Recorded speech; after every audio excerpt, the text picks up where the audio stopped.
You ask Tiger to solve. This deals with linear equations with one unknown. The final result is x equals 4. Let's solve it step by step. Swap sides. Group all constants on the right side of the equation.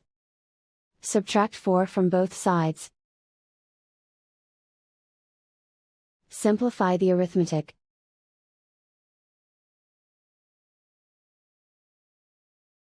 Convert the x into a positive number.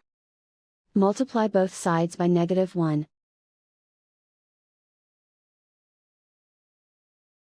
Remove the ones.